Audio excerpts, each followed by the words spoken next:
Okay, kids, so in this video, this is lesson 5 from Unit 4, you're going to learn how to find the length of an arc.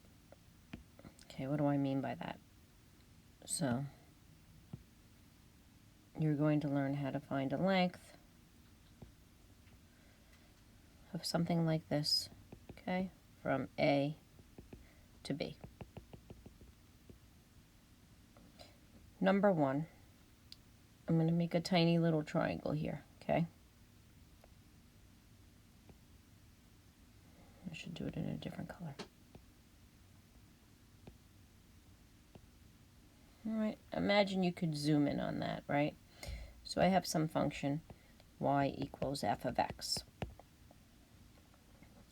And so I have this triangle. Okay, so let's just zoom in on this triangle. So right triangle, this is my dx, right? This is my dy, and I'll call this dl, making that a cursive L. Okay, so I want the length of the curve from A to B.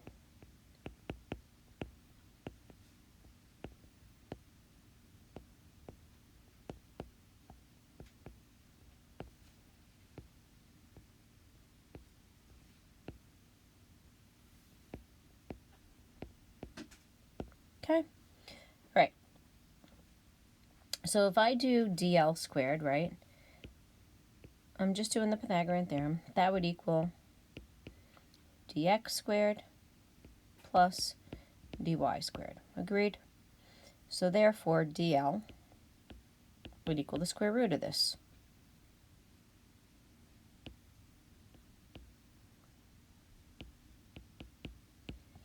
Okay, we can always multiply by any old version of 1 that we wish, right?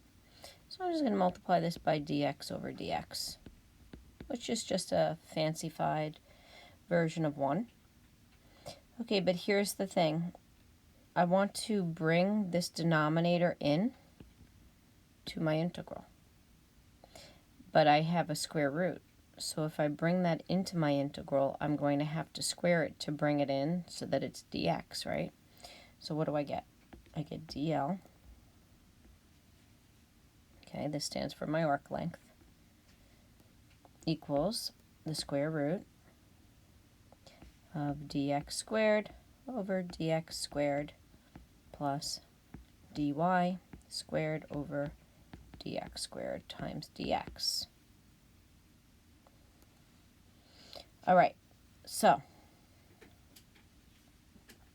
dl is equal to the square root of 1 plus, I think we can agree that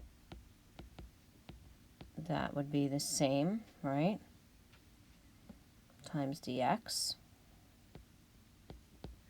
Okay, so the arc length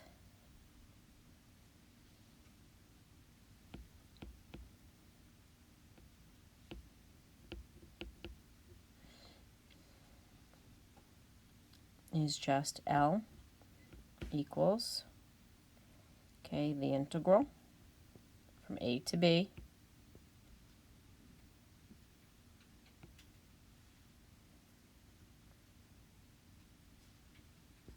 of the square root of 1 plus, think about what this is. This is the derivative squared, guys. The derivative squared, dx. Okay, of course, if you had to change it so that you were instead integrating with respect to y, then you'd have L equals the integral from, why don't I just say C to D, okay? This is, of course, x equals, these would be y equals, right? Y equals. And we would have the square root of 1 plus, instead it would be dx dy squared dy. Okay, you can do it with respect to anything. All right, so let's take a look at a problem. Let's say we have the curve, so this is an example. We have y equals x to the 3/2, and I want to get the length of this curve. from x equals 0 to x equals 4. You'll be able to get perimeters and everything with this. Okay, curved regions. It's pretty cool, actually. It's a very powerful formula. So first you get the derivative. Okay, so let's find y prime. Well, you know y prime is the same thing as dy dx, right? They're just two different notations. So we get 3 halves times x, subtract off 1. Okay, but then when I'm going to put this in the formula, I'm going to have to square it, right? So what do I get when I square this? So dy dx squared is going to be 9/4 x. Agreed? Okay, so now my length, my arc length, is going to be the integral from 0 to 4 of the square root of 1 plus 9/4 times x dx. Okay, kids, so you're going to have to use integration techniques. We're going to do u sub here. So I'm going to have u equaling 1 plus 9/4 x. So du is 9/4 dx. And so my leftovers are 4/9.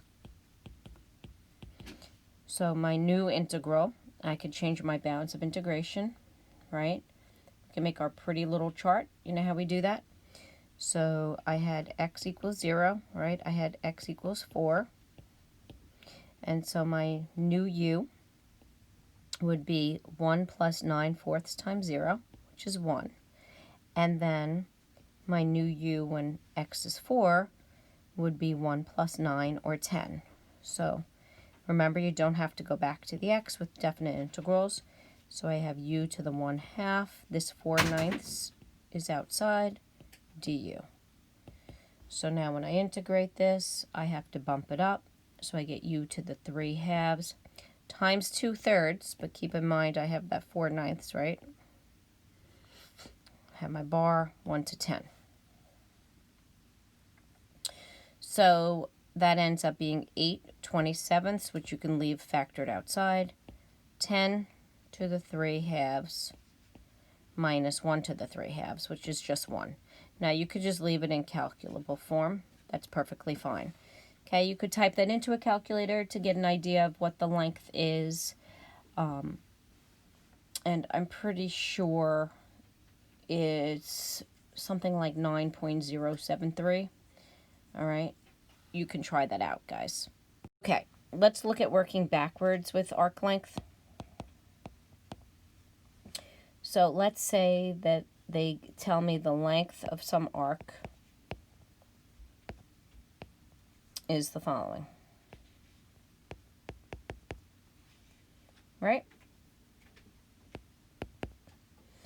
And I want to figure out a function that could give me this. Okay. That could give me this arc length with an initial condition that f of 4 is 8. So think about it. Think about where this x is generated from. Remember, that is the square of dy dx, right? So doesn't that mean that dy dx would have to be the square root of x? Okay? So if I separate my variables, I get dy equals square root of x dx. I had mentioned this like a one time in class. So now I'm going to integrate both sides.